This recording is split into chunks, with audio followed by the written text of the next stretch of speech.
Halo semua, gua Indra. Di video kali ini gua akan kembali membahas Manga Chainsaw Man chapter 206.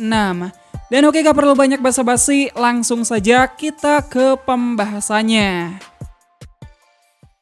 Chapter kali ini berjudul Dada Wanita Minta Maaf. Setelah sebelumnya Fire Devil tiba-tiba menghilang dan digantikan oleh Falling Devil, kali ini cerita dibuka dengan Denji yang menatap dadanya Falling Devil.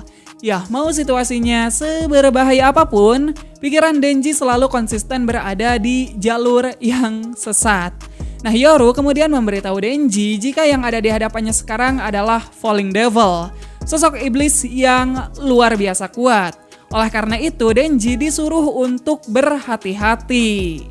Sama seperti sebelumnya, Falling Devil sendiri tidak peduli dengan Denji maupun Yoru. Falling Devil membiarkan keduanya melakukan apapun yang mereka suka, asalkan mereka kagak mengganggu misinya dalam menjerumuskan para manusia ke dalam jurang teror ketakutan.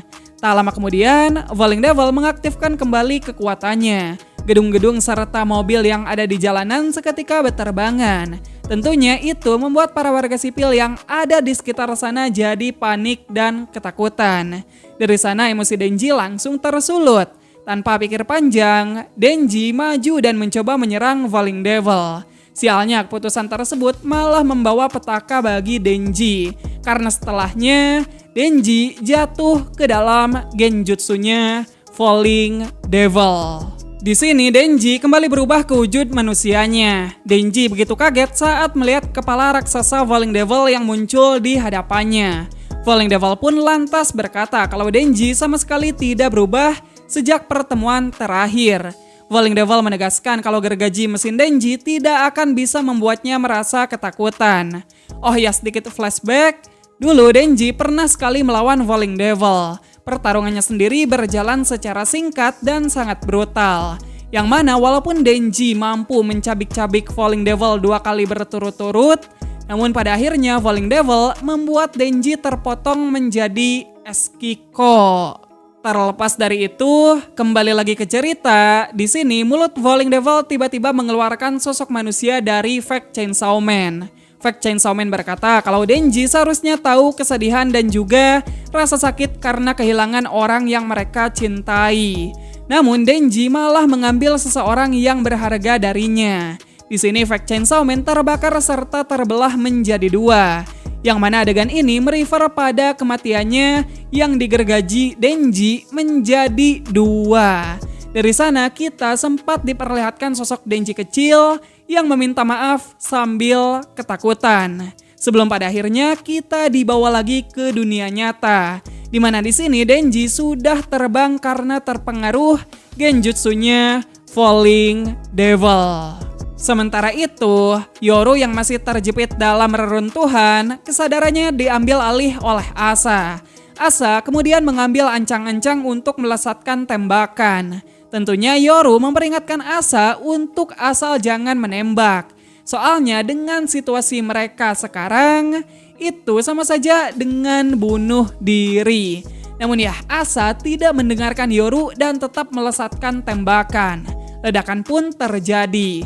Asa berhasil keluar dari reruntuhan dengan kondisi babak belur di sekujur tubuhnya.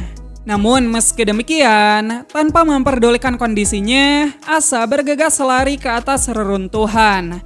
Lalu kemudian loncat dan meraih kakinya Denji yang melayang bebas di udara. Adegan ini bisa dibilang mirip sekali dengan yang terjadi pada chapter 127. Yang mana di sana Denji berusaha menyelamatkan Asa dari pengaruh kekuatannya Falling Devil. Dan ya, kali ini sebaliknya. Giliran Asa yang akan menyelamatkan Denji. Chapter kali ini pun berakhir sampai di sana. Jadi itu dia Chainsaw Man chapter 206. Chapter yang sangat gokil tentunya. Di sini Denji bertemu lagi dengan Falling Devil untuk yang kedua kalinya. Langsung saja di awal chapter kita diperlihatkan seberapa patuhnya Falling Devil kepada Death Devil. Yang mana Falling Devil tak peduli terhadap pertarungan. Yang dia pedulikan sekarang hanyalah menebar teror kepada para manusia. Sikap Falling Devil tersebut kayaknya bukan tanpa alasan. Soalnya kalau mundur lagi ke belakang, Falling Devil telah gagal menangkap Yoru sebelumnya. So ya, kemungkinan besar kali ini Falling Devil tidak ingin mengacaukan tugas yang diberikan Dead Devil untuk yang kedua kalinya. Bisa dibilang ini merupakan penebusan Falling Devil atas kesalahan yang pernah dia lakukan sebelumnya. Oleh karena itu, daripada memilih bertarung secara langsung dengan Denji, di sini Falling Devil lebih memilih menggunakan skill genjutsunya. Nah, sedikit reminder, kekuatan Falling Devil yang satu ini bisa membuat target mengingat kembali traumanya. Lalu setelah si target terpengaruh, target tersebut akan dibuat melayang ke atas. Sama persis dengan yang terjadi pada Denji tadi. Sebenarnya cara agar terlepas dari genjutsu ini cukup sederhana. Target yang terpengaruh hanya harus bangkit dan kembali mendapat kepercayaan diri. Cuman ya kita tahulah bangkit dari rasa bersalah itu bukanlah hal yang mudah. Apalagi trauma yang Denji alami kali ini itu masih fresh banget hitungannya. Masih baru kemarin dia dapatkan. Lalu selain itu, efek yang diterima oleh Denji bisa saja menjadi lebih kuat dan sulit diatasi. Soalnya seperti yang kita tahu, Denji sendiri punya riwayat trauma yang banyak banget. Maka dari itu ini bakal jadi tantangan berat baik bagi Denji maupun bagi Asa yang mencoba menjadi sang penyelamat. Pokoknya peran Asa bakalan krusial dan sangat dibutuhkan. Kemungkinan terburuknya, jika Denji nanti sulit bangkit dari keterpurukannya, Falling Devil bisa memasukkan Denji ke dalam pintu neraka. Sama seperti yang terjadi pada Asa di masa lalu.